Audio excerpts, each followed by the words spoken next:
গতকাল রাত্রে চাউমিন বানিয়েছিলাম, তারই একটা রেসিপি সবার সাথে শেয়ার করলাম। ফার্স্টে চাউমিনটা আমি এখানে সেদ্ধ করে নিয়েছি।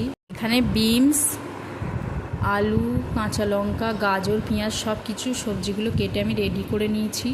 তারপরে কড়াইয়ে তেল দিয়ে ফার্স্টে বিনস কড়াইগুলো ভেজে নিচ্ছি। তারপরে আমি এখানে গাজরটাও ভেজে নিলাম। তারপরে আমি আলুটা ভেজে নেওয়ার পর এখানে পেঁয়াজটা ভেজে তুলে রাখলাম।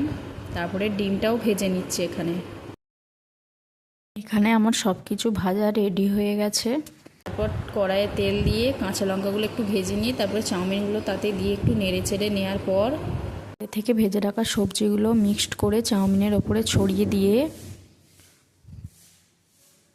এখানে চাউমিনের সাথে আমি একটু মিক্সড করে নিচ্ছি সবজিগুলোকে চাউমিনের সাথে মিক্সড করে নেওয়ার পর তাতে একটু গ্রিন চিলি সস দিয়ে দিলাম যাতে ঝাল ঝাল হয়। গ্রিন চিলি সসটা মিক্সড করে নেওয়ার পর তাতে আমি সয়া সসও দিয়ে দিলাম, দিয়ে সয়া সসটা তার সাথে মিক্সড করে নিলাম যাতে কালারটা চেঞ্জ হয় এখানে।